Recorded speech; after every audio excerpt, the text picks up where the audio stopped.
ഹരേ കൃഷ്ണ. ഹരേ കൃഷ്ണ. എല്ലാവർക്കും പ്രണാമം. ഓം നമോ ഭഗവതേ വാസുദേവായ. ഓം നമോ ഭഗവതേ വാസുദേവായ. ഓം നമോ ഭഗവതേ വാസുദേവായ.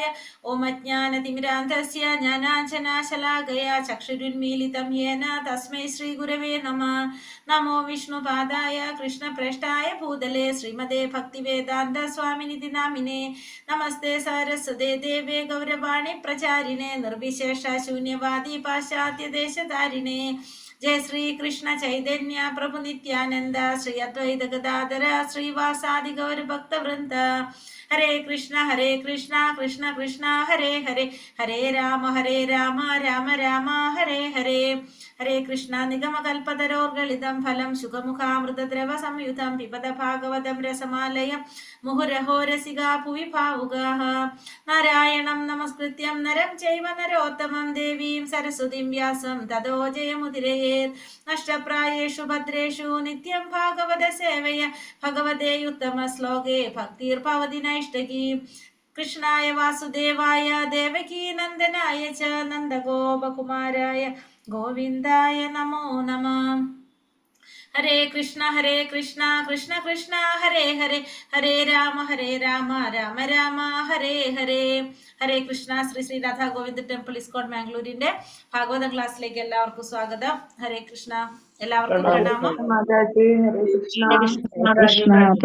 കൃഷ്ണ. എല്ലാവർക്കും പ്രണാമം. നമ്മളിപ്പോ രണ്ടാമത്തെ സ്കന്ധം രണ്ടാമത്തെ അധ്യായം അന്തരംഗസ്ഥനായ ഭഗവാൻ, അതാണ് നമ്മൾ രണ്ടാമത്തെ അധ്യായത്തിലെ 35ാമത്തെ ശ്ലോകം. 35ാമത്തെ ശ്ലോകമാണ് നമ്മൾ എടുത്തുകൊണ്ടിരിക്കുന്നുണ്ടായിരുന്നത്. ഇത് മുഴുവനാക്കിണ്ടായിരുന്നില്ല.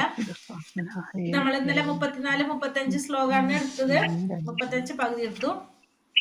അപ്പൊ അന്തരംഗസ്ഥനായ ഭഗവാൻ രണ്ടാമത്തെ സ്കന്ധം രണ്ടാമത്തെ അധ്യായത്തിലെ അന്തരംഗസ്ഥനായ ഭഗവാൻ, അതാണ് നമ്മൾ പറഞ്ഞുകൊണ്ടിരിക്കുന്നത്. അപ്പൊ 34ാമത്തെ ശ്ലോകത്തിൽ എന്താ നമ്മൾ കണ്ടത്?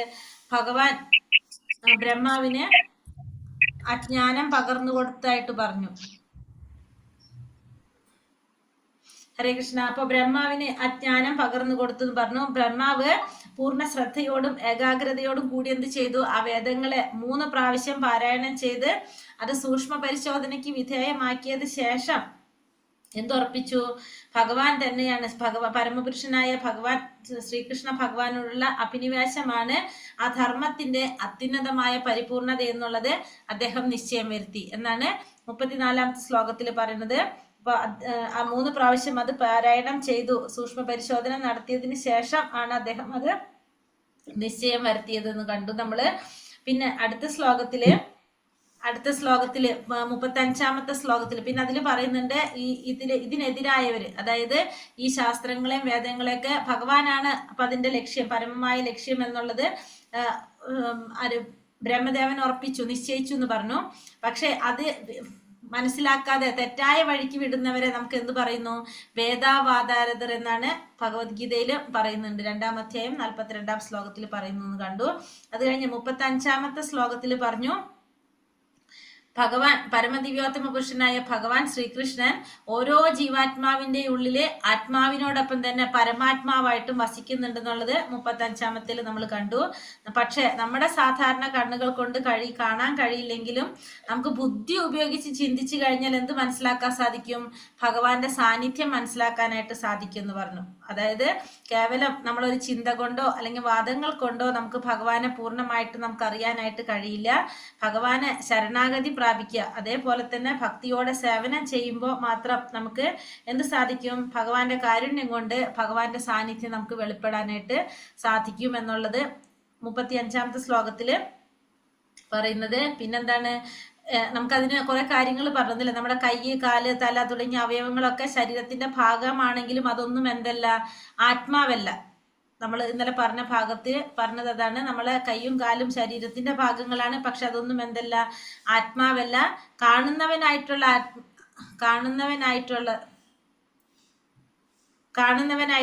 കാണുന്നവനായിട്ടുള്ള ജീവാത്മാവ്, അത് ദ്രഷ്ടാവ്, അതായത് ദ്രഷ്ടാവ് എന്നാണ് പറഞ്ഞത്. ജീവാത്മാവ് കാണപ്പെടുന്ന ഭൗതികമായ ശരീരവും രണ്ടും എന്താണ്, രണ്ടാണ്. ഒന്ന് കാണുന്നവൻ, അത് ആത്മാവ്, കാണപ്പെടുന്നത് ഭൗതിക ശരീരം, ഇത് രണ്ടും എന്താണ്, രണ്ടും രണ്ടാണെന്നും കൂടി നമുക്ക് മനസ്സിലാക്കി തന്നു.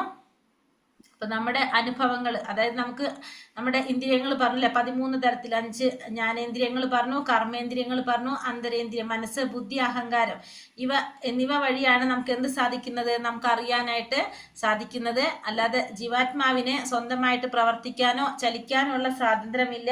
പ്രകൃതി നൽകുന്ന ഈ ശക്തിയെ ആശ്രയിച്ചാണ്, അതായത് ദ്രവ്യത്തെ ആശ്രയിച്ചാണ് എന്ത് ചെയ്യുന്നത്, ഇത് പ്രവർത്തിക്കുന്നത് പറഞ്ഞു. അപ്പൊ രണ്ടും വ്യത്യാസമായിട്ട് പറഞ്ഞു. ആത്മാവ് എന്ന് പറയുന്നതും ഈ ദ്രവ്യം, ഭൗതിക പ്രകൃതി എന്ന് പറയുന്നതും രണ്ടും എങ്ങനെയാണ്, ഭൗതിക വസ്തുക്കളിൽ നിന്ന് അല്ലെങ്കിൽ ജീവനില്ലാത്ത ആ ദ്രവ്യത്തിൽ നിന്ന് ഒരിക്കലും നമുക്ക് എന്ത് സാധിക്കില്ല, ജീവൻ ഉണ്ടാക്കാനായിട്ട് സാധിക്കില്ല. അപ്പൊ അതിനെന്ത് വേണം, ആ ശരീരത്തിൽ ഒരു ആത്മാവ് ഉണ്ടെങ്കിൽ അതിന് പ്രവർത്തിക്കാനായിട്ട് സാധിക്കുന്നുള്ളൂ എന്നുള്ളത് നമുക്ക് മനസ്സിലായി. ആത്മാവിന് പ്രകൃതിയുടെ അനുഭവങ്ങളിൽ നിന്ന്, അതായത് ഈ ഭൗതിക പ്രകൃതിയിൽ അനുഭവങ്ങളിൽ നിന്ന് ഒരിക്കലും എന്ത് ലഭിക്കില്ല, ശാശ്വതമായ തൃപ്തി ലഭിക്കില്ല. അപ്പൊ അതിന് എന്ത് വേണം, നമ്മൾ പറഞ്ഞു.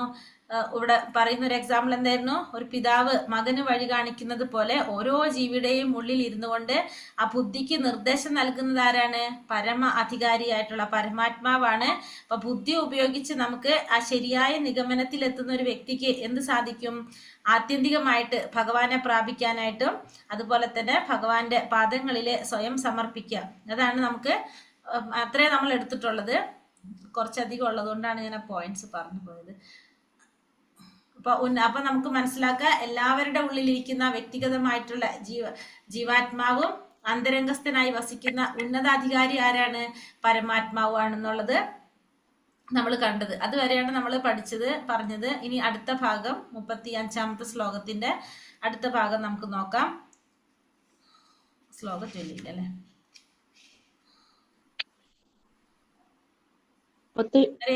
ഹരേ കൃഷ്ണ. ഓം നമോ ഭഗവതേ വാസുദേവായ. ശ്ലോകം 35. ഭഗവാൻ സർവഭൂതേഷു ലക്ഷിതാ സ്വാത്മനാ ഹരിഹി ദൃശ്യർ ബുദ്ധ്യാദിഭിർ ദ്രഷ്ട ലക്ഷണൈർ അനുമാപകൈഹി. ചൊല്ലിക്കോളൂ.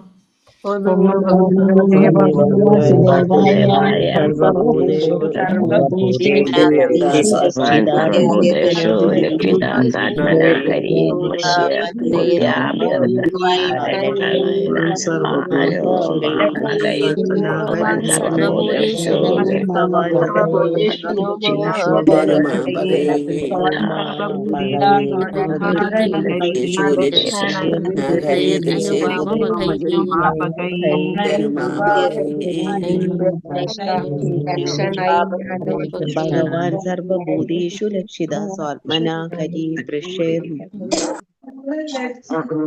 കോളും അടിച്ചോ, നല്ല അതിന് സമയം വൈകുന്നേരം കണ്ടുകിട്ടി. ഹരേ കൃഷ്ണ. ഓം നമോ ഭഗവതേ വാസു. ശ്രീല പ്രഭുപാദ് കി ജയ്, ശ്രീ ഗുരുദേവ് കി ജയ്. ഹരേ കൃഷ്ണ. ഈ കേന്ദ്ര ആശയത്തിന്മേലുള്ള നമ്മുടെ അന്വേഷണത്തിൽ ഇനി പറയുന്ന വാദവിഷയത്തെ നമുക്ക് പരിഗണിക്കാം. ഒരു വശത്ത് നമ്മുടെ എല്ലാ ഗ്രഹങ്ങളും അനുഭവങ്ങളും പ്രവർത്തനങ്ങളും, അതായത് കർമ്മങ്ങളും ഭൗതിക പ്രകൃതിയുടെ വിധാനങ്ങളാൽ വ്യവസ്ഥീകൃതമാക്കപ്പെട്ടിരിക്കുന്നുവെന്ന് നാം തിരിച്ചറിയുന്നുവെങ്കിലും ഞാൻ ദർശിക്കുന്നു അല്ലെങ്കിൽ ഞാൻ ചെയ്യുന്നുവെന്ന് നാം സാമാന്യമായി വിചാരിക്കുകയും പറയുകയും ചെയ്യുന്നു. ആകയാൽ നമ്മുടെ ഭൗതികമായ കർമ്മേന്ദ്രിയങ്ങളും ജ്ഞാനേന്ദ്രിയങ്ങളും ഗ്രഹണ സമർത്ഥമായ ഇന്ദ്രിയങ്ങൾ, അതായത് 13 ഇന്ദ്രിയങ്ങളും ചഞ്ചലങ്ങളാണെന്ന് നമുക്ക് പറയാൻ കഴിയും.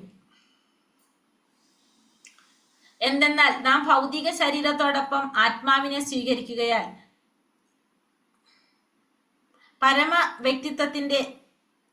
പരമതത്വം നമ്മുടെ അഭിലാഷങ്ങൾക്കനുസരിച്ച് നമുക്ക് മാർഗനിർദ്ദേശം നൽകുകയും നമുക്ക് ആവശ്യമായത് നൽകുകയും ചെയ്യുന്നു. ആ പരമ വ്യക്തിത്വത്തിന്റെ മാർഗനിർദ്ദേശത്തിന്റെ ആനുകൂല്യത്തെ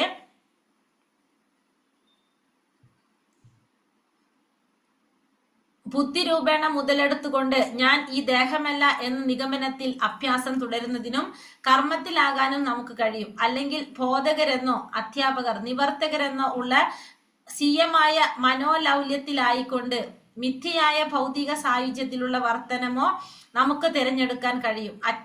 അജ്ഞമായ ഭൗതിക മിഥ്യാധാരണയെ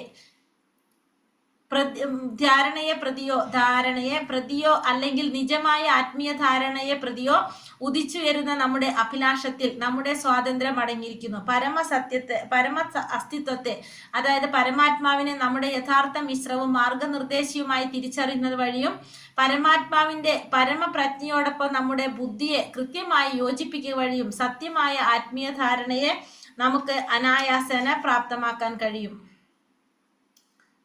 ഇവിടെ എന്താ പറഞ്ഞത്, നമ്മൾ മുന്നിൽ പറഞ്ഞു നിന്നത് എന്താ പറഞ്ഞു, ഇവിടെ ഭഗവാൻ ഓരോ വ്യക്തിഗത ജീവസത്തെയും അന്തരംഗസ്ഥനായി വസിക്കുന്ന ഉന്നത അധികാരി പരമാത്മാവാകുന്നു. അപ്പോൾ രണ്ടുപേരും ഉണ്ടെന്നുള്ള നമ്മൾ പറഞ്ഞു. ഈ കേന്ദ്ര ആശയത്തിലുള്ള നമ്മുടെ അന്വേഷണത്തില് ഇനി പറയുന്ന വാദവിഷയത്തെ നമുക്ക് പരിഗണിക്കാം. എന്താണ് പറഞ്ഞത്? ഒരു വശത്ത് നമ്മുടെ എല്ലാ അനുഭവങ്ങള്, പിന്നെ അതുപോലെ തന്നെ പ്രവർത്തനങ്ങൾ ഭൗതിക പ്രകൃതിയുടെ വിധാനത്തിൽ വ്യവസ്ഥീകൃതമാക്കപ്പെട്ടിരിക്കുന്നുവെന്ന് നമ്മൾ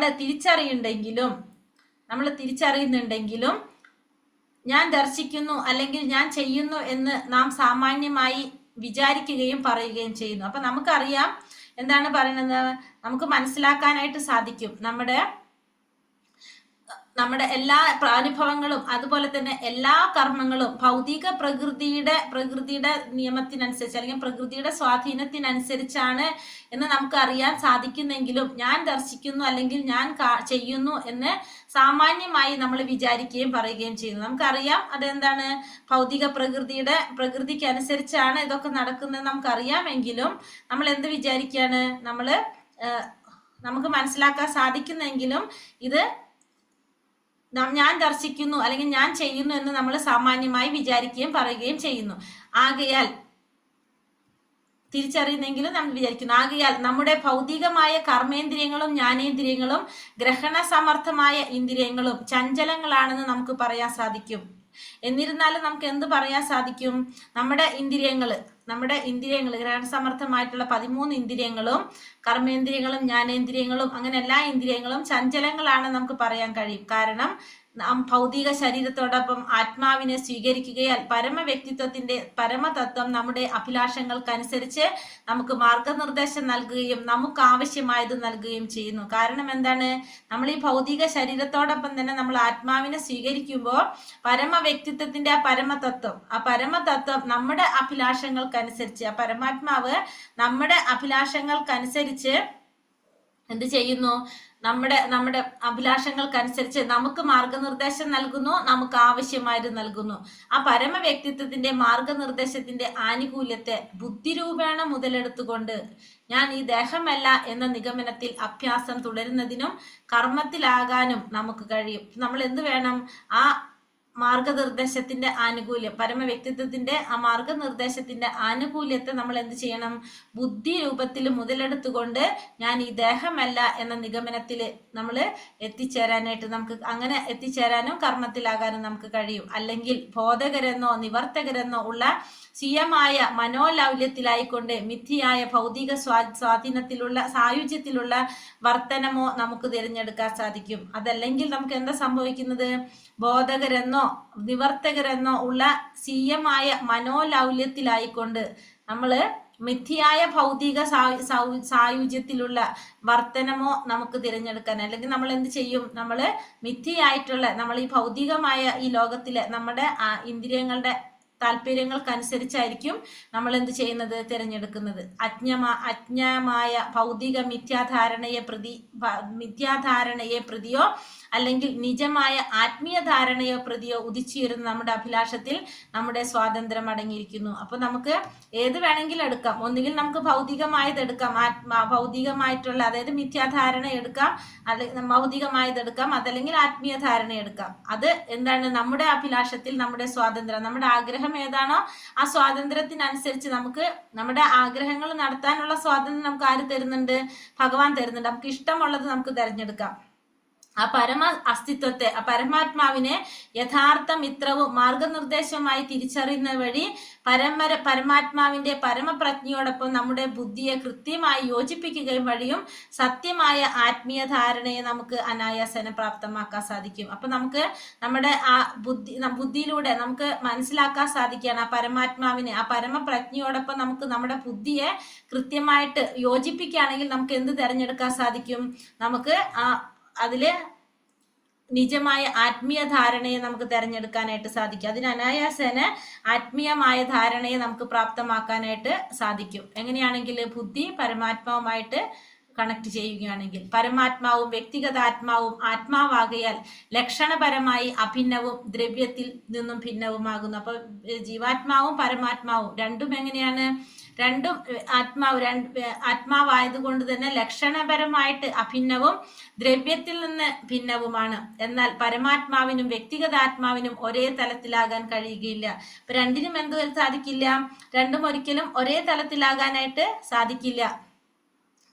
കാരണം എന്തെന്നാൽ ആജ്ഞ നൽകുന്നത് അല്ലെങ്കിൽ ബുദ്ധി നൽകുന്നത് ആരാണ്? പരമാത്മാവാണ്. വ്യക്തിഗതാത്മാവ് ആ ആജ്ഞയെ അനുസരിക്കുന്നവരാണ്. അപ്പൊ അനുസരിക്കുന്നവരാണ് ആര്? വ്യക്തിഗതാത്മാവ്. ആജ്ഞ നൽകുന്നത് പരമാത്മാവാണ്. അപ്രകാരം കർമ്മങ്ങളെല്ലാം യഥാവണ്ണം നിർവഹിക്കപ്പെടുന്നു. വ്യക്തിഗതാത്മാവ് പരമാത്മാവിന്റെ ആജ്ഞയുടെ പൂർണ്ണ ആശ്രിതനാണ്. അപ്പൊ പരമാത്മാവിന്റെ ആജ്ഞയുടെ പൂർണ്ണ ആശ്രിതനാണ് ആര്? ജീവാത്മാവ് അല്ലെങ്കിൽ വ്യക്തിഗതാത്മാവ് എന്ന് പറയുന്നത്. എന്തുകൊണ്ടെന്നാൽ ഓരോ പദന്യാസത്തിലും കാണുക, കേൾക്കുക, ചിന്തിക്കുക, അനുഭവിക്കുക, ആഗ്രഹിക്കുക മുതലായ എല്ലാ കാര്യങ്ങളും പരമാത്മാവിന്റെ ആജ്ഞയെ സർവ്വത അനുസരിക്കുന്നവനാണ് വ്യക്തിഗതാത്മാ. അപ്പൊ നമ്മൾ കാണുന്നത്, കേൾക്കുന്നത്, ആഗ്രഹിക്കുന്നത്, അനുഭവിക്കുന്നത് എല്ലാതും ആരുടെ ആജ്ഞയ്ക്ക് അനുസരിച്ചാണ്? ഭഗവാന്റെ പരമാത്മാവിന്റെ ആജ്ഞയ്ക്ക് അനുസരിച്ചാണ്. എല്ലാം നടക്കുന്നത് ആ പരമാത്മാവിന്റെ ആജ്ഞയ്ക്ക് അനുസരിച്ചാണ്. അപ്പൊ ജീവാത്മാവ് പൂർണ്ണമായിട്ടും ആരെ ആശ്രയിച്ചാണ് ഇരിക്കുന്നത്? ഈ പരമാത്മാവിനെ ആശ്രയിച്ച് തന്നെയാണ് ഇരിക്കുന്നത്. സാമാന്യ ജ്ഞാനത്തെ സംബന്ധിച്ചിടത്തോളം ദ്രവ്യം, ആത്മാവ്, പരമാത്മാവ് എന്നീ 3 അസ്തിത്വങ്ങൾ ഉണ്ടെന്ന നിഗമനത്തിൽ നാം എത്തിച്ചേരുന്നു. അപ്പൊ നമുക്കിവിടെ എന്ത് മനസ്സിലാക്കാൻ സാധിക്കും? ദ്രവ്യം, അതായത് പ്രകൃതി, ആത്മാവ്, പരമാത്മാവ്, ഈ 3 അസ്തിത്വങ്ങൾ ഉണ്ടെന്നുള്ള നിഗമനത്തിൽ നമുക്ക് എത്തിച്ചേരാം. ഭഗവത്ഗീതയിലോ വൈദിക ജ്ഞാനത്തിലോ കടക്കുന്ന പക്ഷം ദ്രവ്യം, വ്യക്തിഗതാത്മാവ്, പരമാത്മാവ് എന്നീ 3 വ്യക്തിത്വങ്ങൾ പരമദിവ്യോത്തമ പുരുഷന്റെ ആശ്രിതരാണെന്ന് നമുക്ക് കൂടുതലായി മനസ്സിലാക്കാൻ സാധിക്കും. അപ്പോൾ ഈ ദ്രവ്യം എന്ന് പറയുന്നത്, അതായത് പ്രകൃതി എന്ന് പറയുന്നതും ജീവാത്മാവ് എന്ന് പറയുന്നതും പരമാത്മാവ് എന്ന് പറയുന്നതും ഈ 3 വ്യക്തിത്വങ്ങളും എന്താണ്? പരമപുരുഷനായിട്ടുള്ള ഭഗവാന്റെ ആശ്രിതരാണെന്നുള്ളത് നമുക്ക് മനസ്സിലാക്കാൻ കഴിയും. പരമാത്മാവ് പരമദിവ്യോത്തമ പുരുഷന്റെ ഭാഗിക വർണ്ണനം അഥവാ സമ്പൂർണാംശമാണ്. അപ്പൊ പരമാത്മാവ് എന്ന് പറയുന്നത് ആ പരമദിവ്യോത്തമ പുരുഷനായ ഭഗവാന്റെ ഭാഗിക വർണ്ണനമാണ്, അല്ലെങ്കിൽ ഭഗവാന്റെ അംശമാണ്, സമ്പൂർണ്ണ അംശമാണ്. ആ പരമദിവ്യോത്തമ പുരുഷൻ അദ്ദേഹത്തിന്റെ ഭാഗിക വർണ്ണനയാൽ മാത്രം സമ്പൂർണ്ണ ഭൗതിക ലോകത്തിലും ആധിപത്യം പുലർത്തുന്നുവെന്ന് ഭഗവത്ഗീതയിൽ ഉറപ്പായി പറഞ്ഞിരിക്കുന്നു. അപ്പൊ പരമാത്മാവ് എന്ന് പറയുന്നത് ഭഗവാന്റെ സമ്പൂർണ്ണ അംശമാണ്, അല്ലെങ്കിൽ ഭാഗിക വർണ്ണനമാണ്. ആ പരമദിവ്യോത്തമ പുരുഷൻ അദ്ദേഹത്തിന്റെ ഭാഗിക വർണ്ണനയാൽ മാത്രം എന്ത് പറയുന്നു? സമ്പൂർണ്ണ ഭൗതിക ലോകത്തിലും ആധിപത്യം പുലർത്തുന്നുവെന്ന് ഭഗവത്ഗീതയിൽ ഉറപ്പായിട്ടും പറഞ്ഞിരിക്കുന്നു. ഈശ്വരൻ മഹത്വമുള്ളവനാകുന്നു. ആകയാൽ അദ്ദേഹം വ്യക്തിഗത ആത്മാക്കളുടെ ആവശ്യാനുസരണം ആജ്ഞകൾ മാത്രം പുറപ്പെടുവിക്കുന്ന ഒരുവനായിരിക്കുക സാധ്യമല്ല. ആയതിനാൽ പരമാത്മാവ് പരമവ്യക്തിത്വമായ പുരുഷോത്തമന്റെ അഥവാ പരമദിവ്യോത്തമ പുരുഷന്റെ സമ്പൂർണ്ണ വർണ്ണന അഥവാ ചിത്രീകരണമായിരിക്കുക സാധ്യമല്ല. അപ്പൊ പരമാത്മാവ് എന്ന് പറയുന്നത് ഭഗവാൻ എപ്പോഴും ഈശ്വരൻ എങ്ങനെയാണ്? മഹത്വമുള്ളവനാണ്. അതുകൊണ്ട് തന്നെ അദ്ദേഹം വ്യക്തിഗത ആത്മാക്കളുടെ ആവശ്യാനുസരണം ആജ്ഞകൾ പുറപ്പെടുവിക്കുന്ന ഒരുവൻ മാത്രമായിരിക്കുക സാധ്യമല്ല. ഒരിക്കലും ജീവാത്മാക്കളുടെ ആവശ്യത്തിനനുസരിച്ച് ആജ്ഞകൾ പുറപ്പെടുവിക്കുന്ന ഒരാളല്ല ആര്? പരമാത്മാവ് എന്ന് പറയുന്നത്. ആ പരമാത്മാവ് അല്ലെങ്കിൽ പരമ വ്യക്തിത്വമായിട്ടുള്ള പുരുഷോത്തമന്റെ ആ പരമദിവ്യോത്തമ പുരുഷന്റെ സമ്പൂർണ്ണ വർണ്ണന അല്ലെങ്കിൽ ചിത്രീകരണമായിരിക്കുക ഒരിക്കലും ആയിരിക്കുക സാധ്യമല്ല. വ്യക്തിഗത ആത്മാക്കളുടെ ആ പരമാത്മാ സാക്ഷാത്കാരം ആത്മസാക്ഷാത്കാരത്തിന്റെ ആരംഭഘട്ടമാണ്. അപ്പോൾ ജീവാത്മാവിന്റെ ആ പരമാത്മാ സാക്ഷാത്കാരം എന്ന് പറയുന്നത് എന്താണ്? ആത്മസാക്ഷാത്കാരത്തിന്റെ ആരംഭഘട്ടമാണ് എന്ത്?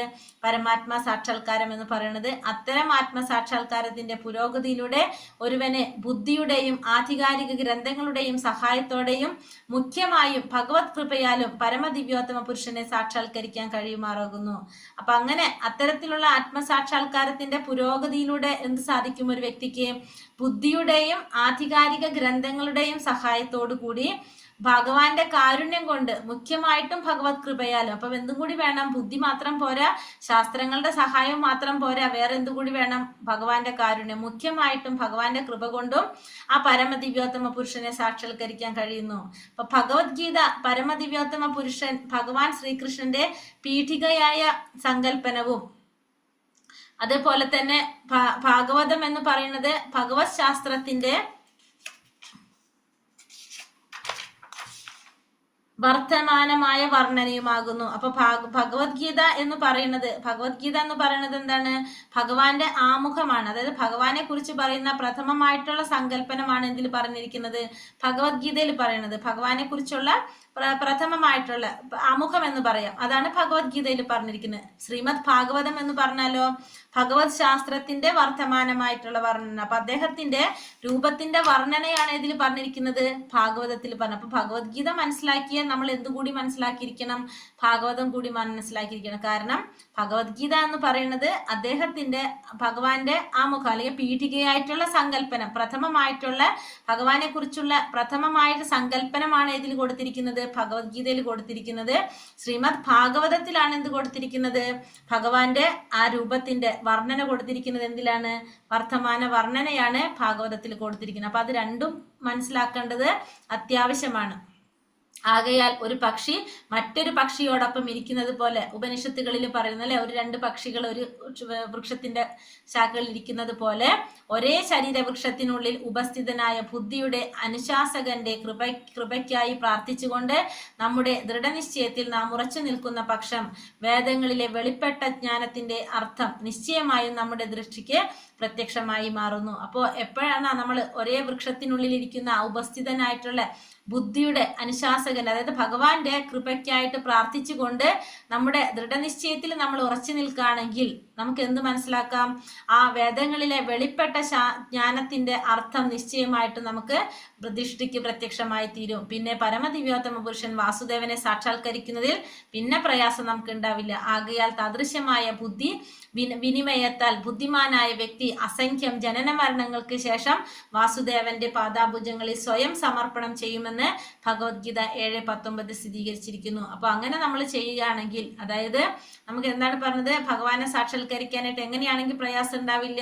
നമ്മളെ ഭഗവാന്റെ അതായത് ബുദ്ധിയെ നിയന്ത്രിക്കുന്ന ആ ഭഗവാന്റെ കൃപയ്ക്കായിട്ട് പ്രാർത്ഥിച്ചുകൊണ്ട് നമ്മൾ ദൃഢനിശ്ചയത്താൽ ഉറച്ചു നിൽക്കുകയാണെങ്കിൽ നമുക്ക് എന്ത് കിട്ടും? നമുക്ക് ആ വെളിപ്പെട്ട ശാസ്ത്രങ്ങളെ കുറിച്ച് നമുക്ക് മനസ്സിലാക്കാനായിട്ട് സാധിക്കും. നമ്മുടെ ദൃഷ്ടിക്ക് അത് പ്രത്യക്ഷമായി തീരും. അങ്ങനെയാണെങ്കിൽ നമുക്ക് ആ പരമദിവ്യോത്തമ പുരുഷനായ ഭഗവാനെ സാക്ഷാത്കരിക്കുന്നതിന് പ്രയാസമുണ്ടാവില്ല. അങ്ങനെയാണെങ്കിൽ തന്നെ ആ തദൃശ്യമായ ബുദ്ധി വിനിമയം കൊണ്ട് ബുദ്ധിമാനായ ഒരു വ്യക്തിക്ക് എന്താണ് പറഞ്ഞത്? അസംഖ്യം ജനന മരണങ്ങൾക്ക് ശേഷം ഭഗവാന്റെ പാദാഭുജങ്ങളെ പ്രാപിക്കാനായിട്ട് സാധിക്കുമെന്നാണ് പറയുന്നത്. അപ്പോൾ അതും നമുക്ക് പറയുന്നതാണ്, അസംഖ്യം ജനന മരണങ്ങൾക്ക് ശേഷമാണ് ഭഗവാനെ പ്രാപിക്കാൻ സാധിക്കുക എന്നുള്ളത് ഈ 7-ാം അധ്യായം 19-ാം ശ്ലോകത്തില് പറയുന്നു. അപ്പൊ നമുക്കിവിടെ മനസ്സിലാക്കേണ്ടത് എന്താണ്? ജീവാത്മാവും പരമാത്മാവും തമ്മിലുള്ള വ്യത്യാസം മനസ്സിലാക്കി, ഭഗവാൻ ശ്രീകൃഷ്ണന്റെ പരമോന്നത സ്ഥാനം മനസ്സിലാക്കി, ഭഗവാന്റെ കാരുണ്യത്തിലൂടെ വേദത്തിലെ അറിവിനെ കുറിച്ചും എല്ലാം ആ പരമമായ സത്യത്തെ കുറിച്ചും നമുക്ക് സാക്ഷാത്കരിക്കാൻ കഴിയുമെന്ന് മാത്രമല്ല, ഈ ആശയം വ്യക്തമായിട്ട് മനസ്സിലാക്കുമ്പോൾ നമുക്ക് എന്ത് സാധിക്കും? ആത്യന്തികമായിട്ട് നമ്മുടെ ബുദ്ധി ഉപയോഗിച്ചുകൊണ്ട് ഭഗവാന്റെ പാദങ്ങളിൽ നമുക്ക് സ്വയം സമർപ്പിക്കാനായിട്ട് സാധിക്കും എന്നാണ് ഭഗവത്ഗീത 7-ാം അധ്യായം 19-ാം ശ്ലോകത്തില് നമുക്ക് പറഞ്ഞു തരുന്നത്. ഹരേ കൃഷ്ണ. ശ്ലോകം 36. ഓം നമോ ഭഗവതേ വാസുദേവായ. തസ്മാത് സർവാത്മനാ രാജൻ ഹരി സർവത്ര സർവദാ ശ്രോതവ്യ കീർത്തിതവ്യശ്ച സ്മർത്തവ്യോ ഭഗവാൻ നൃണാം. തസ്മാത് സർവാത്മനാ രാജൻ ഹരി സർവത്ര സർവദാ ശ്രോതവ്യ കീർത്തിതവ്യശ്ച സ്മർത്തവ്യോ ഭഗവാൻ നൃണാം. ചൊല്ലാം. ഹരേ കൃഷ്ണ. കൃഷ്ണ. ഓം ഓം നമോ ഭഗവതേ ഭഗവതേ വാസുദേവായ. വാസുദേവായ. തസ്മാത് സർവാത്മനാ രാജൻ ഹരിം സർവത്ര സർവദാ ശ്രോതവ്യ കീർത്തിദാവ്യോ ഭഗവാൻ നൃണാം. തസ്മാത് സർവാത്മനാ രാജൻ ഹരിം സർവത്ര സർവദാ ശ്രോതവ്യ കീർത്തിദാവ്യോ സ്മർത്തവ്യോ ഭഗവാൻ നൃണാം. തസ്മാത് സർവാത്മനാ രാജൻ ഹരിം സർവത്ര സർവദാ ശ്രോതവ്യ കീർത്തിദാവ്യോ സ്മർത്തവ്യോ ഭഗവാൻ നൃണാം. ഹരേ കൃഷ്ണ. ഹരേ കൃഷ്ണ. ഹരേ കൃഷ്ണ. തസ്മാത് അതുകൊണ്ട് ആകയാൽ എന്ത് ചെയ്യണം? ആകയാൽ സർവ എല്ലാം ആത്മന ആത്മാവ് രാജൻ ഹേ രാജാവേ ഹരി ഭഗവാൻ സർവത്ര സർവദ എപ്പോഴും ശ്രോതവ്യ ശ്രവിക്കണം, കീർത്തിതവ്യ പ്രകീർത്തിച്ചു, സ്മർത്തവ്യ സ്മരിക്കുക, ഭഗവാൻ പരമദിവ്യോത്തമ പുരുഷൻ നൃണ മനുഷ്യരാൽ. വിവർത്തനം ഭാവാർത്ഥം ശ്രീല പ്രഭുപാദിക്ക് ജയ്. വിവർത്തനം ഹേ രാജാവേ ഓരോ മനുഷ്യനും സർവദ പരമദിവ്യോത്തമ പുരുഷനെ കുറിച്ച് ശ്രവിക്കുകയും കീർത്തിക്കുകയും ചെയ്യേണ്ടത് അത്യാവശ്യമാണ്, പ്രകീർത്തിക്കുകയും ചെയ്യേണ്ടത് അത്യാവശ്യമാണ്. അപ്പൊ അതുകൊണ്ട് എന്ത് ചെയ്യണം? ഓരോ മനുഷ്യനും എന്ത് വേണം?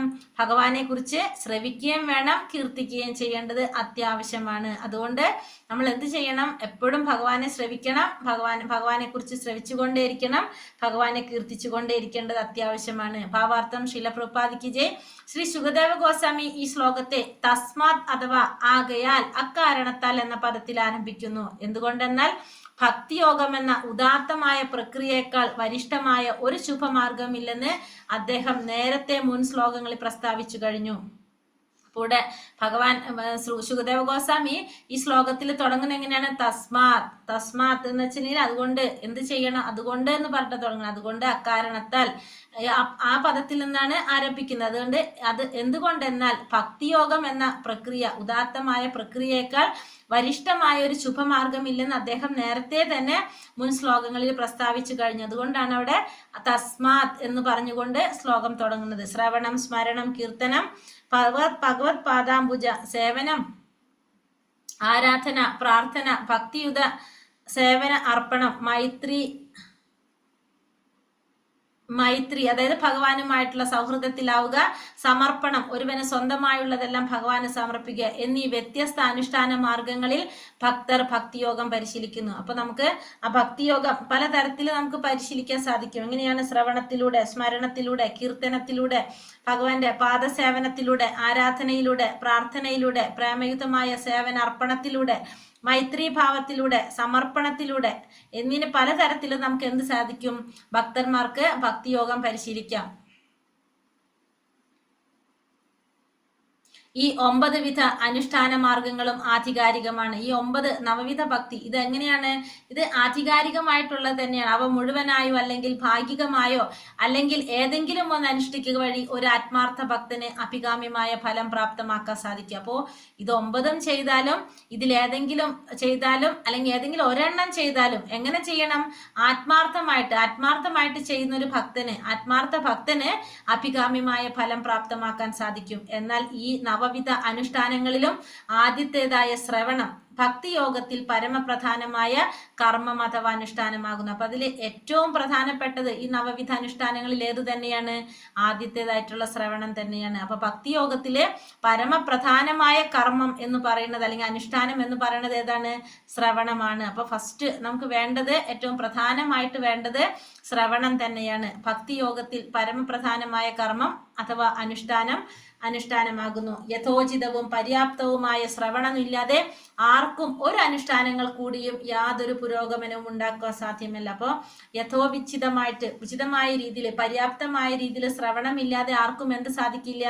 യാതൊരു വിധത്തിലുള്ള പുരോഗമനം ഉണ്ടാക്കാനായിട്ട് സാധിക്കില്ല. പരമപുരുഷന്റെ ശക്തിമത്തായ അവതാരം വ്യാസദേവനെ പോലുള്ള ആധികാരികരായ വ്യക്തികൾ രചിച്ച എല്ലാ വൈദിക ഗ്രന്ഥങ്ങളും ശ്രവണത്തിനു മാത്രം സുലഭമാണ്. അപ്പൊ ഭഗവാന്റെ ശക്തിമത്തായിട്ടുള്ള അവതാരം ആയിട്ടുള്ള വ്യാസദേവനെ പോലുള്ള ആധികാരികരായിട്ടുള്ള വ്യക്തികൾ രചിച്ച എല്ലാ വൈദിക ഗ്രന്ഥങ്ങളും എന്താണ്? ശ്രവണത്തിന് മാത്രം സുലഭമായിട്ടുള്ളതാണ്. ഭഗവാൻ സകലത്തിന്റെയും പരമാത്മാവാണെന്ന് നിശ്ചയം വരുത്തിയിട്ടുള്ളതാകിയാൽ തീർച്ചയായും സർവത അദ്ദേഹത്തെ സ്മരിക്കുകയും പ്രകീർത്തിക്കുകയും വേണം. അപ്പോൾ ഇവിടെ ഭഗവാനാണ് സകലത്തിന്റെയും പരമാത്മാവ് എന്ന് നിശ്ചയം വരുത്തിയിട്ടുള്ളത് കൊണ്ട് തന്നെ തീർച്ചയായിട്ടും എന്ത് ചെയ്യണം? സർവത എപ്പോഴും എല്ലാ സമയത്തും ഭഗവാനെ സ്മരിക്കണം, കീർത്തിക്കണം. മനുഷ്യരുടെ സവിശേഷ ധർമ്മമാണത്. അപ്പൊ മനുഷ്യരുടെ സവിശേഷ ധർമ്മമാണെന്ത്? ഭഗവാനെ കീർത്തിക്കുക, ഭഗവാനെ സ്മരിക്കുക എന്നുള്ളത്. മനുഷ്യൻ സർവ്വവ്യാപിയായ പരമദിവ്യോത്തമ പുരുഷനെ കുറിച്ച് ശ്രവിക്കുന്നത് ഉപേക്ഷിക്കുമ്പോൾ മനുഷ്യനിർമ്മിത യന്ത്രങ്ങളാൽ പ്രക്ഷേപണം ചെയ്യപ്പെടുന്ന ചപ്പുചവറുകൾക്ക് ഇരയായി തീരുന്നു. എപ്പോഴാണോ അപ്പൊ മനുഷ്യര് സർവ്വവ്യാപിയായ പരമദിവ്യോത്തമ പുരുഷനെ കുറിച്ച് ശ്രവിക്കുന്നത് ഉപേക്ഷിക്കുമ്പോൾ മനുഷ്യൻ എന്താണ് മനുഷ്യനിർമ്മിതമായ യന്ത്രങ്ങൾ കൊണ്ട്, അതായത് ആകാശവാണി, ദൂരദർശൻ, കമ്പ്യൂട്ടർ പോലുള്ളവ പ്രക്ഷേപണം ചെയ്യപ്പെടുന്ന ചപ്പുചവറുകൾക്ക് ഇരയായി തീരും. ഭഗവത് ശ്രവണത്തിന് യന്ത്രങ്ങളെ യഥോചിതം പ്രയോജനപ്പെടുത്താം എന്നതിനാൽ യന്ത്രങ്ങൾ അത്ര ചീത്തയൊന്നുമല്ല. എന്നാൽ യന്ത്രങ്ങൾ അതിനപ്പുറമുള്ള ആവശ്യങ്ങൾക്കായി, അതായത് അസാൻമാർഗികത്വം പോലുള്ളവ പ്രചരിപ്പിക്കാൻ ഉപയോഗിച്ചിരിക്കിയാൽ അത് മാനവ സംസ്കാരത്തിന്റെ ദ്രുതഗതിയിലുള്ള അധപതനത്തിന് വഴിയൊരുക്കുന്നു. അപ്പൊ ഒരിക്കലും എന്തല്ല, ഈ ഭഗവത് ശ്രവണത്തിനും നമുക്ക് ഈ യന്ത്രങ്ങളെ ഉപയോഗിക്കാം, പ്രയോജനപ്പെടുത്താം എന്നതുകൊണ്ട് തന്നെ ഈ യന്ത്രങ്ങള് ചീത്തയാണെന്നല്ല പറയുന്നത്. പക്ഷെ ഈ യന്ത്രങ്ങള് അതിനപ്പുറത്തുള്ള ആവശ്യങ്ങൾക്കായിട്ട് അസാൻമാർഗികമായിട്ടുള്ള കാര്യങ്ങളെ പ്രചരിപ്പിക്കാനായിട്ട് ഉപയോഗപ്പെടുത്തുമ്പോ അതെന്തായി മാറാണ്? മാനവ സംസ്കാരത്തിന്റെ അധപതനത്തിന് വഴിയൊരുക്കുന്നതാണ്. അപ്പൊ അതുകൊണ്ടാണ് അതിന് എന്ത് പറയുന്നത്? അത് പ്രയോജനകരല്ല അത് എന്ന് പറയുന്നതിന്റെ കാരണം അതാണ്. ഭഗവത്ഗീതയും ശ്രീമദ് ഭാഗവതവും പോലുള്ള ഗ്രന്ഥങ്ങൾ ആത്മസാക്ഷാത്കാരം അഥവാ ഭഗവത് സാക്ഷാത്കാരം എന്ന ഉദ്ദേശത്തിനായി രചിക്കപ്പെട്ടിട്ടുള്ളതാകിയാൽ അവ മനുഷ്യർക്ക് ആവശ്യമാണെന്ന് പറഞ്ഞിരിക്കുന്നു. അപ്പോൾ ശ്രീമദ് ഭാഗവതം അതുപോലെ തന്നെ ഭഗവത്ഗീത, ഈ രണ്ട് ഗ്രന്ഥങ്ങളും എന്തിനു വേണ്ടിയിട്ടുള്ളതാണ്? ആത്മസാക്ഷാത്കാരം അല്ലെങ്കിൽ ഭഗവത് സാക്ഷാത്കാരം നേടാൻ ഉദ്ദേശിച്ചുകൊണ്ട് രചിക്കപ്പെട്ടിട്ടുള്ളതാണ്. അതുകൊണ്ട് അത് മനുഷ്യർക്ക് ആവശ്യമാണെന്ന് പറഞ്ഞിരിക്കുന്നു. അപ്പോൾ നമുക്ക് മനുഷ്യർക്ക് അത്യാവശ്യമായിട്ടുള്ള രണ്ട് ഗ്രന്ഥങ്ങളാണ് എന്ത്? ഭഗവത്ഗീതയും ശ്രീമദ് ഭാഗവതവും. അത് സാധാരണ മറ്റു പുസ്തകങ്ങൾ വായിച്ചു പോകുന്ന പോലെ വെറുതെ വായിച്ചു പോകാനുള്ള ഒരു ഗ്രന്ഥമല്ല. നമുക്കതെന്താണ്? ശരിയായി മനസ്സിലാക്കി നമ്മൾ വായിക്കേണ്ടതാണ്. കാരണം അതിന്റെ ലക്ഷ്യം എന്താണ്? ആത്മസാക്ഷാത്കാരം നേടാനുള്ള. ആ പുസ്തകം വായിച്ചു എന്നുള്ളതല്ല, അതിൽ നിന്ന് നമുക്ക് എന്ത് കിട്ടണം? നമുക്ക് സാക്ഷാത്കാരം നേടാനുള്ള വഴിയിലേക്ക് നമ്മൾ പോകാൻ സാധിക്കണം. മനുഷ്യരൊഴികെയുള്ള മറ്റൊരു ജീവജാലത്തിനും അത്തരം വേദഗ്രന്ഥങ്ങൾ ശ്രവിക്കാനുള്ള കഴിവില്ല. അപ്പൊ മനുഷ്യർക്ക് മാത്രമേ എന്ത് സാധിക്കുള്ളൂ? ഇത്തരത്തിലുള്ള വേദഗ്രന്ഥങ്ങളെല്ലാം മനസ്സിലാക്കാനും ശ്രവിക്കാനും കഴിയുള്ളൂ. അല്ലാത്തതിനൊന്നും സാധിക്കില്ല. വേദസാഹിത്യങ്ങളുടെ ശ്രവണത്തിന് മനുഷ്യ സമൂഹം സ്വയം ചെവി കൊടുക്കുന്ന പക്ഷം മുഴുവൻ സമൂഹത്തിന്റെയും നിലവാര തകർച്ചയ്ക്ക് വഴിയൊരുക്കുന്ന അധാർമികമായ വ്യക്തികളാൽ പ്രചരിപ്പിക്കപ്പെടുന്ന അധാർമിക ശബ്ദങ്ങൾക്ക് സമൂഹം ഒരിക്കലും ഇരയായി തീരുകയില്ല. അപ്പോ ഇവിടെ പറയുന്നത് വേദസാഹിത്യങ്ങളുടെ ശ്രവണത്തിന് മനുഷ്യ സമൂഹം ചെവി കൊടുക്കുകയാണെങ്കിൽ പിന്നെ നമുക്ക് എന്തുണ്ടാവില്ല? നമ്മുടെ സമൂഹത്തിന്റെ നിലവാര തകർച്ചയ്ക്ക് വഴിയൊരുക്കുന്ന അധാർമികരായിട്ടുള്ള വ്യക്തികളാൽ പ്രചരിപ്പിക്കുന്ന അധാർമികമായിട്ടുള്ള ശബ്ദ സമൂഹ ഒരിക്കലും ഇരയായി തീരുകയില്ല.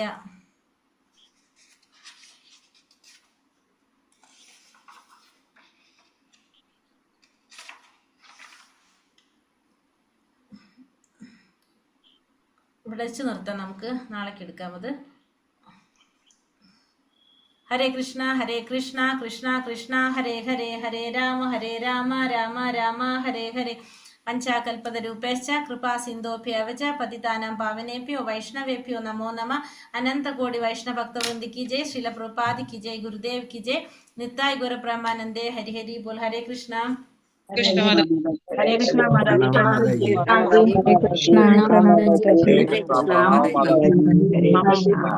മാതാജി. ഹരേ കൃഷ്ണ നമ്മളെ ഗ്രൂപ്പുകളില് ഹരേ കൃഷ്ണ ജന്മാഷ്ടമി ചാലഞ്ചിന്റെ ഒരു ലിങ്ക് പോസ്റ്റ് ചെയ്യുന്നുണ്ട്. വാട്സാപ്പ് ഗ്രൂപ്പിന്റെ ലിങ്ക് പോസ്റ്റ് ചെയ്യുന്ന എല്ലാ ഗ്രൂപ്പുകളിലും ചിലർ പോസ്റ്റ് ചെയ്തിട്ടുണ്ടാവും, അല്ലെങ്കിൽ ഒന്ന് പോസ്റ്റ് ചെയ്യും.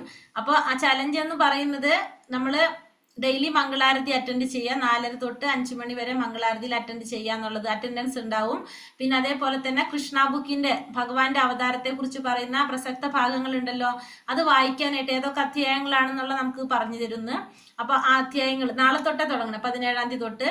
അപ്പൊ നാളെ മുതൽ ആ അധ്യായങ്ങൾ വായിക്കുക. അപ്പൊ അതിന് നമ്മള് ഗ്രൂപ്പ് ഉണ്ടാക്കും, വായിക്കുക. നമ്മൾ നിത്തായി ചലഞ്ച് ചെയ്തിട്ടുണ്ടായിരുന്നു, ഓർമ്മയുണ്ടാവും അല്ലെ? നമ്മൾ ചൈതന്യ ചരിതാമൃതം വായിച്ചിരുന്നു എന്നിട്ട്.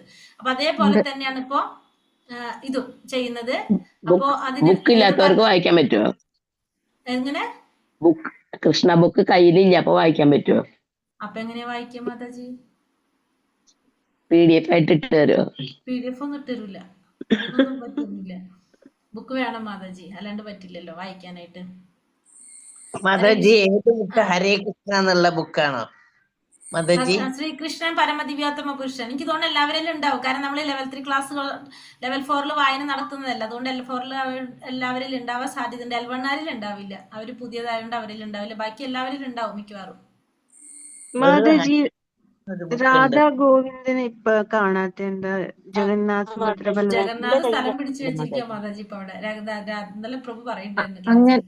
അങ്ങനെ മാറ്റാൻ പറ്റുമോ മാതാജി? മാറ്റിയിട്ടൊന്നുമില്ല, അവിടെ തന്നെ ഉണ്ട്. അവിടെ ഫ്രണ്ടിൽ കർട്ടൻ ഇട്ട് അവിടെ പെയിന്റിങ് ചെയ്തോണ്ടിരിക്കാന്ന് പറയുന്നുണ്ടായിരുന്നു ഇന്നലെ. അതെന്തിനാ മാതാജി അങ്ങനെ മാറ്റിയത്? മാറ്റിയിട്ടില്ല മാതാജി, അവിടെ തന്നെ ഉണ്ട്, മാറ്റാൻ പറ്റില്ല, അത് ഫിക്സ് ചെയ്ത് വെച്ചിരിക്കുന്നതാ. അപ്പൊ അവിടെ എന്തെങ്കിലും ചെയ്യുന്നുണ്ടാവും, ജന്മാഷ്ടമി അല്ലേ വരുന്നത്. പൂജ ചെയ്യണത് വേറെ ആയിരുന്നു. അപ്പൊ അതുകൊണ്ട് അത് തിരിച്ച് അങ്ങനെ കാണിച്ചു മാത്രമല്ല. ഇന്നലെ ദർശനാരതിയുടെ സമയം തൊട്ട് മാറ്റി അങ്ങനെ ചെയ്യണ്ടായിരുന്നു. അപ്പൊ അതുകൊണ്ട് പിന്നെ നമ്മള് ക്രാഫ്റ്റ് കാര്യങ്ങൾ പറയും. നിങ്ങൾക്ക് ഇഷ്ടമുള്ളത് എന്തെങ്കിലും ഭഗവാന് പ്രസന്റ് കൊടുക്കണമെങ്കിൽ, ബർത്ത്ഡേ അല്ല ഭഗവാന്റെ, അപ്പൊ നമുക്ക് എന്തെങ്കിലും ഭഗവാന് അങ്ങനെ ഗിഫ്റ്റ് ആയിട്ട് കൊടുക്കണമെങ്കിൽ നമുക്ക് ചെയ്ത് അയച്ചു കൊടുക്കാം. നമുക്ക് ഇഷ്ടമുള്ള പോലെ നമുക്കിപ്പോ എന്താ പറയാ, മാല ഉണ്ടാക്കി കൊടുക്കാം, മോതിരം ഉണ്ടാക്കി കൊടുക്കാം, പിന്നെന്താണ് രാധാറാണിക്ക് മുടിവിൽ കുത്താൻ ക്ലിപ്പ് ഉണ്ടാക്കി കൊടുക്കാം. നമുക്ക് ചെയ്യാൻ അറിയുന്ന പോലെ എന്തെങ്കിലുമൊക്കെ ചെയ്ത് കൊടുക്കണമെങ്കിൽ നമുക്ക് അയച്ചു കൊടുക്കാം. കർച്ചീഫ് നാം പറഞ്ഞില്ല, അങ്ങനത്തെ എന്തെങ്കിലും. കർച്ചീഫ് എത്ര അകലുള്ളത് വേണം? അകലോ? അല്ല, എത്ര സൈസ് ഉള്ളത് മാതാജി? എത്ര നീളം വീതി എന്നാണ് അവർ ഉദ്ദേശിച്ചത്? ഏകദേശം ഒരു സ്റ്റാൻഡേർഡ് സൈസ് നമ്മൾ മേടിക്കുമ്പോ അങ്ങനെ തന്നെയാണ് കിട്ടാം മാതാജി. നമുക്ക് ഇഷ്ടമുള്ളത് കേട്ടോ, നമുക്ക് ഇഷ്ടമുള്ളത് എങ്ങനെയായാലും കുഴപ്പമില്ല.